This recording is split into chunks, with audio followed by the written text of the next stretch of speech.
बाबा के नाम से बनत कामियो सब गोटे चलू भोला के धामियो है।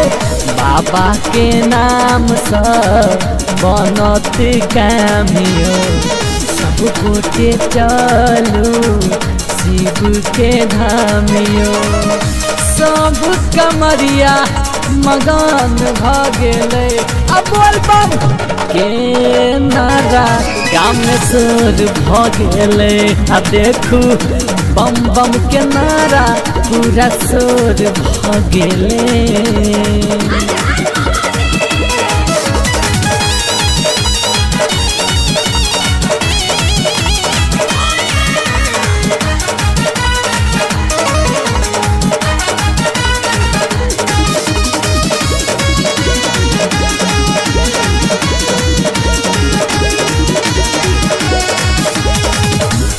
गाजा कियो चिलम पीपे अच्छी भांगियो धुआं धुआं धुआं उड़ावे लका भोला कना।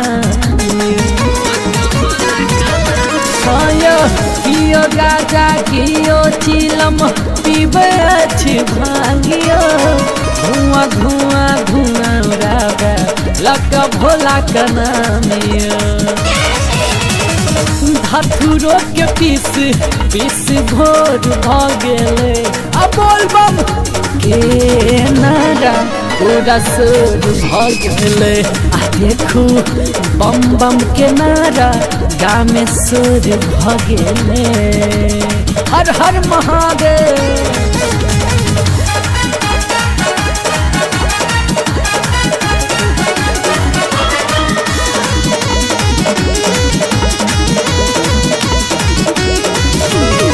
सावन महीना पावन लागैया शिव के धामियो मनो दीवाना बम बम कहैया खाके बाबा प्रसादियो। सावन महीना पावन लागैया शिव के धामियो मनो दीवाना भांग पीब करैया गुनगानियो। अन्हरियों में अब इंजोर भगले अब बोल बम के नारा गाँव में सुर भगले। अब बोल बम के नारा पूरा सुर भगले। बाबा के नाम से बनत कामियो सब गोटे चलू शिव के धामियो।